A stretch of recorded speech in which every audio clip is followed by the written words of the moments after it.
Como periodista le he dado cobertura al tema de las drogas, donde los cárteles se aprovechan de la juventud y hasta de la niñez. Es evidente que el camino está plegado de trampas para caer y consumir, para tener la adicción y hacer millonarios a los grandes capos de las drogas. A esta gente no le importa hacer daño ni ver sufrir al adicto con tal de obtener de él el dinero que necesitan para mantener su imperio de muerte. Estoy convencido que nunca es tarde, que siempre se está a tiempo de darle un gesto cariñoso a los hijos. Ojalá que algún día ellos puedan transitar por la vida sin necesidad de drogas, alcohol y cigarros, sin tener que retornar a su niñez por medio del estímulo de un cigarro en los labios. Que no sufran en la búsqueda de su propia felicidad, ni tampoco salgan a la calle a tratar de encontrar en otros lo que en su propia casa se les negó cuando más lo necesitaron: amor. En el periódico hablamos mucho sobre las drogas. Son muchas las historias que se conocen sobre el tráfico y quienes están involucrados en su trasiego. Se habla de militares, abogados, futbolistas, sacerdotes, doctores, periodistas, que consumen y más de uno vende, no digamos de estudiantes y trabajadores que han caído en sus garras. Aún tengo presente cuando se me puso a investigar la venta de marihuana en la Universidad de San Carlos. Haroldo, usted parece conocer ese mundo de las drogas y por ello quiero encargarle que investigue lo que ocurre en el campus universitario, me dijo mi jefe una tarde de mucho calor. Su camisa estaba pegada en algunas partes de su inmenso vientre y gotas finas le rebalaban de la frente y el sudor se detenía en su ajustado cuello, mojando su camisa. ¿Cuánto tiempo tengo?, le pregunté. El que usted quiera, pero que no sea más de 3 semanas, respondió. Fue así como inicié mis idas a la universidad. Descubrí que los vendedores se ponían en las afueras del edificio conocido como el Iglú, porque parece una de esas viviendas de esquimales que nos traen las caricaturas. Yo le veía más planta de araña. Tiene una estructura como de tortolita donde sobresalen unas patas que del techo llegan hasta el suelo, dejando entre ellas un espacio pequeño como pasadizo, y esa era la guarida de los vendedores de mota de la máxima casa de estudios del país. Durante varios días estuve yendo a comprar lo que se conocía como un cartucho de la hierba, del cual se podían hacer 2, 3 o 4 cigarrillos de marihuana. El único requisito que esa gente exigía era que no se podía quedar uno en las cercanías a fumar la droga. Aquellos que no hacían caso se arriesgaban a ser golpeados y nunca más podían comprar en ese lugar. Como ocurre en la mayoría de países, la venta de marihuana es ilegal, lo mismo que en Guatemala. Pero la universidad era el único lugar donde se podía adquirir sin ningún problema. El argumento era que por ser territorio que goza de autonomía, la policía no podía entrar sin la autorización de la rectoría. Y como los policías no eran bien recibidos en el campus, el plato estaba servido para quien quisiera. El rechazo se debía al papel represor que la policía desempeñaba en contra de la sociedad guatemalteca y policía visto en el campus, policía vapuleado en el acto. En la mente de todos estaban las escenas del día en que se descubrió un vehículo de la policía judicial en el interior de la universidad, el cual fue quemado con sus 3 agentes adentro, quienes no pudieron hacer nada para evitar su muerte. Ni siquiera utilizaron las armas, porque la turba se las quitó y les dieron una tremenda golpiza antes de ser quemados vivos. En las platas del Iglú se apostaban hombres armados que custodiaban al vendedor principal con armas recortadas de grueso y mediano calibre. Tenían cara de pocos amigos y se creían los amos de la universidad.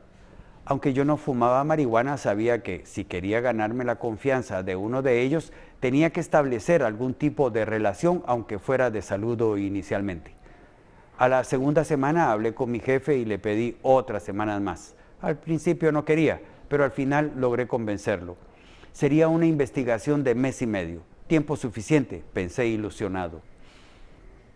Al llegar todos los días me familiaricé con los vendedores y sus guardaespaldas particulares. Con el pretexto de ser un alumno más me ponía a leer cerca del Iglú. Los vendedores y sus acompañantes llegaban a las 9 de la mañana y se iban del lugar a las 5:30 de la tarde antes del anochecer. Lo primero que me llamó la atención fue que el vendedor de mis primeros días tan solo estuvo una semana al frente de la venta. Su cadáver apareció baleado en un sector cercano a la universidad.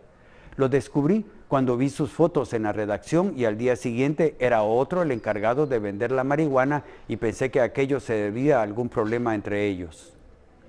El nuevo vendedor parecía un cuate tranquilo.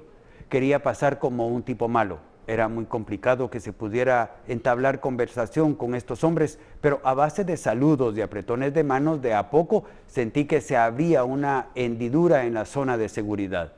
A la tercera semana era ya amigo del vendedor, quien aparecía tener el mando. Así fue como inicié una especie de camaradería con aquel hombre. Tenía alrededor de 25 años. Toda la vida la pasó entre pandillas en su colonia y ahora tenía chance seguro y podía ganar buena lana. Además, allí no llegaba el brazo de la ley. Pero aquello no duró mucho. Al llegar una mañana para ver cómo iba la cosa en el iglú, mi sorpresa fue grande. El chavo aquel ya no era más el vendedor. El hombre que me había amenazado un día ocupaba ahora su lugar. No se mostró esquivo conmigo, más bien parecía feliz del ascenso logrado. Le pregunté por el cuate y dijo que se había ido para siempre.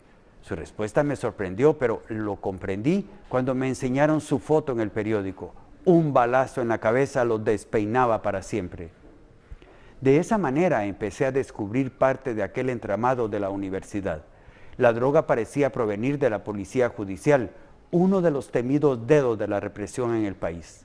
El verdadero responsable de todo aquel negocio era el propio jefe, quien proveía las armas y la droga para aquel grupo de gente que la vendía sin problemas en la universidad estatal.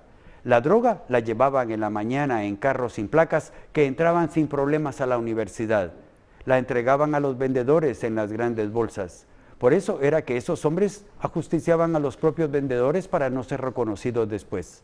Cada mes cambiaban a los hombres armados y muchos pasaban a engrosar las filas de los muertos por la guerra. Traté de ir más allá, pero aquello era meterse a la boca del lobo, sin posibilidad de sobrevivir. Hablé con mi jefe y con el director, busqué el apoyo de ellos porque pronto saldría a luz pública mi investigación y necesitaba estar protegido, al menos mi identidad.